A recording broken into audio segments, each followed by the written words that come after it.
ಕಾಂಗ್ರೆಸ್ ಸರ್ಕಾರದ ವಿರುದ್ಧ ಬೆಲೆ ಏರಿಕೆ ವಿಚಾರವಾಗಿ ಬಿಜೆಪಿಯವರು ಅಹೋರಾತ್ರಿ ಧರಣಿಯನ್ನು ನಡೆಸುವಂತಹ ಕೆಲಸವನ್ನು ಮಾಡ್ತಾ ಇದ್ದಾರೆ. ನಮ್ಮ ಜೊತೆಗೆ ಈ ವಿಚಾರವಾಗಿ ಮಾತನಾಡೋದಕ್ಕೆ ಶ್ರೀರಾಮುಲು ಅವರು ಫ್ರೀಡಂ ಪಾರ್ಕ್ನಲ್ಲಿ ಇದ್ದಾರೆ. ನಾನು ಅವ್ರನ್ನ ಮಾತನಾಡಿಸ್ತಾ ಹೋಗ್ತೀನಿ. ಸರ್ ನಮಸ್ತೆ. ಅಹೋರಾತ್ರಿ ಧರಣಿಯನ್ನು ನಡೆಸ್ತಾ ಇದ್ದೀರಾ, ಯಾವ ರೀತಿಯಾದಂತಹ ಯೋಜನೆಗಳಿದ್ದಾವೆ, ಏನಿದೆ ಸರ್? ಯೋಜನೆಗಳಂದರೆ ಇದು ಎಲ್ಲೋ ಒಂದು ಕಡೆ ಎಲ್ಲಿ ತನಕ ಕೂಡ ನಮ್ಮ ತುದಿಯನ್ನು ಮುಟ್ಟಲ್ಲನೋ ಅಲ್ಲಿ ತನಕ ಈ ಹೋರಾಟವನ್ನು ಮುಂದಿನ ದಿನಗಳಲ್ಲಿ ನಾವು ರೂಪುರೇಷೆಗಳನ್ನು ಮಾಡಿಕೊಂಡು ಮುಂದಕ್ಕೆ ತೊಗೊಂಡು ಹೋಗ್ತಾ ಇದ್ದೀವಿ. ಇವತ್ತು ಸಾಂಕೇತಿಕವಾಗಿ ಇಲ್ಲಿ ಒಂದು ಕಡೆ ಶಾಸಕರನ್ನ ಎಲ್ಲೋ ಒಂದು ಕಡೆ ಉಚ್ಚಾಟನೆ ಮಾಡಿದ್ದಾರೆ.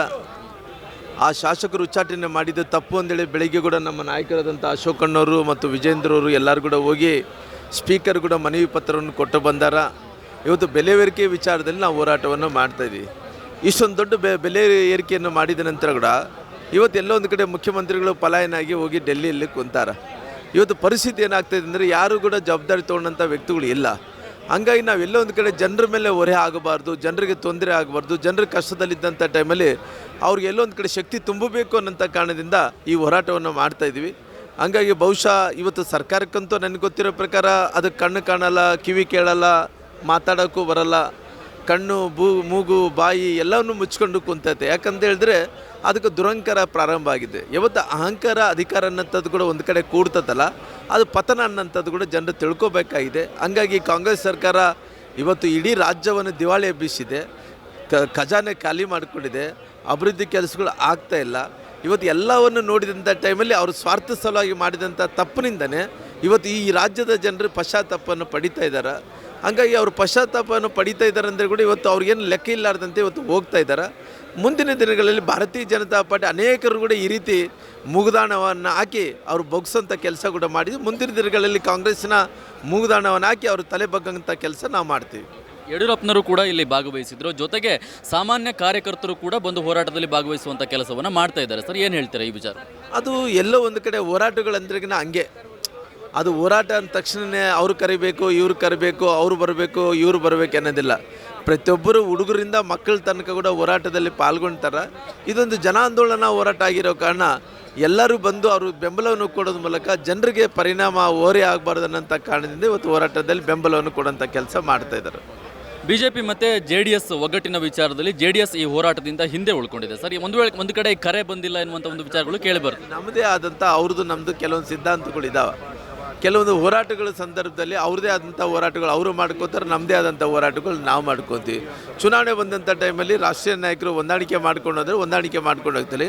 ಹೋರಾಟಗಳೇ ಬೇರೆ, ಹೊಂದಾಣಿಕೆ ರಾಜಕಾರಣ ಬೇರೆ ಆಗಿದೆ. ಹಂಗಾಗಿ ನಮ್ಮ ಕೆಲವೊಂದು ಸಂದರ್ಭದಲ್ಲಿ ಹೊಂದಾಣಿಕೆ ಮಾಡ್ಕೊಂಡು ರಾಜಕಾರಣ ಮಾಡಬೇಕಾದ್ರೆ ಇದೊಂದು ಹೋರಾಟ. ನಮ್ಮದು ಇಂಡಿಪೆಂಡೆಂಟಾಗಿ ಭಾರತೀಯ ಜನತಾ ಪಾರ್ಟಿ ಮಾಡ್ಕೊಂಡು ಹೋಗ್ತೀವಿ. ಮುಂದಿನ ದಿನಗಳಲ್ಲಿ ದೇವ್ರ ಇಚ್ಛೆ ಏನಾಗುತ್ತೆ ಅನ್ನೋ ರಾಷ್ಟ್ರೀಯ ನಾಯಕರು ಏನು ತೀರ್ಮಾನ ತೊಗೊಳ್ತಾರೋ ಆ ತೀರ್ಮಾನದ ಮೇಲೆ ನಾವೆಲ್ಲರೂ ಕೂಡ ನಡೆದು ಹೋಗ್ತೀವಿ. 7ನೇ ತಾರೀಕು ಜನಾಕ್ರೋಶ ಆಂದೋಲನವನ್ನು ಮಾಡಬೇಕು ಅಂತೇಳಿ ಅಧ್ಯಕ್ಷರು ಹೇಳ್ತಾ ಇದ್ದಾರೆ. ಏನು ಪ್ಲ್ಯಾನ್ ನಡೀತಾ ಇದೆ ಸರ್? ಪ್ಲ್ಯಾನ್ ಅಂದರೆ ನಮ್ಮದೆಲ್ಲ ಕೂಡ ಒಂದು ಪಕ್ಷ ಒಂದು ಹೋರಾಟವನ್ನು ಪ್ರಾರಂಭ ಮಾಡೋಂಥ ಟೈಮಲ್ಲಿ ಅನೇಕ ಇವತ್ತು ಮೈಸೂರಲ್ಲಿ ಜನಾಂದೋಲನ ಒಂದು ಹೋರಾಟಕ್ಕೆ ಸುಮಾರಾಗಿ ಅಲ್ಲಿ ಒಂದು ಪಾದಯಾತ್ರೆ ಮಾಡ್ಕೋಬೇಕು. ರಾಷ್ಟ್ರೀಯ ನಾಯಕರಾದಂಥ ಸನ್ಮಾನ್ಯ ಪ್ರಹ್ಲಾದ್ ಜೋಶಿ ಅವರು ಕೇಂದ್ರ ಮಂತ್ರಿಗಳು ಬರ್ತಾ ಇದ್ದಾರೆ. ಆ ಕಾರ್ಯಕ್ರಮವನ್ನು ಉದ್ಘಾಟನೆ ಮಾಡ್ತಾರೆ. 7-8 ಕಿಲೋಮೀಟರ್ ಅಲ್ಲಿ ಪಾದಯಾತ್ರೆಗಳನ್ನು ಮಾಡಿ ಪಾದಯಾತ್ರೆದ ಮೂಲಕ ಸಮಾವೇಶವನ್ನು ಮಾಡೋದು ಮೂಲಕ ಜನರನ್ನ ಒಡೆದೆಬ್ಬಿಸೋದು ಈ ರೀತಿ ತಪ್ಪಾಗಿದೆ. ದಯವಿಟ್ಟು ಇವತ್ತನಾಗಲಿ ಕಣ್ಣು ತೆಗಿರಿ. ಒಂದು ಕೈಲಿ ಕೊಡ್ತಾ ಇದ್ದಾರೆ, ಒಂದು ಕೈಲಿ ಕಸ್ಕೊತಾ ಇದ್ದಾರೆ, ನಿಮಗೆ ಮೋಸ ಮಾಡ್ತಾ ಇದ್ದಾರೆ. ಇವತ್ತೆಲ್ಲ ಕೂಡ ಬೆಲೆ ಏರಿಕೆಗಳು ತುಂಬ ಆಗಿಬಿಟ್ಟದವ, ಯಾರು ಕೂಡ ಮಾರ್ಕೆಟಲ್ಲಿ ಕೊಂಡ್ಕೊಳಕ್ಕಾಗಲ್ಲ. ಇವೆಲ್ಲ ಕೂಡ ತಿಳಿಸೋಂಥ ಕೆಲಸ ಹೋರಾಟದಲ್ಲಿ ಒಂದು ಭಾಗ ಇದು. ಒಂದು ಭಾಗವನ್ನು ಪ್ರಾರಂಭ ಮಾಡಿದ್ವಿ.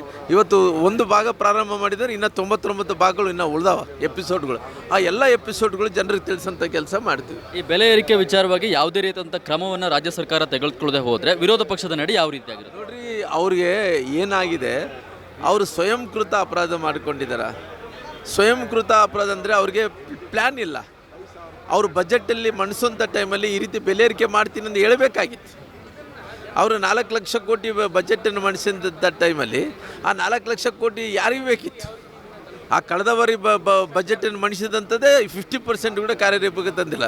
ಈ 4 ಲಕ್ಷ ರೂಪಾಯಿ ಬಜೆಟ್ ಮಣಿಸಿದ್ದೀವಿ ಅಂತೇಳಿ ನಾವು ಭುಜ ತಟ್ಕೊಳೋದಲ್ಲ, ಅದರಲ್ಲಿ ಯಾವ ಅಂಶಗಳು ಸೇರಿಸಬೇಕಾಯ್ತು. ಇವತ್ತು ಇಷ್ಟೊಂದು ಅಂಶಗಳು ಬೆಲೆ ಏರಿಕೆ ಆಗ್ತದೆ ಅಂತೇಳಿ ಅವ್ರು ತಿಳಿಸ್ಬೋದಾಯ್ತು, ಅದು ತಿಳಿಸಿಲ್ಲ.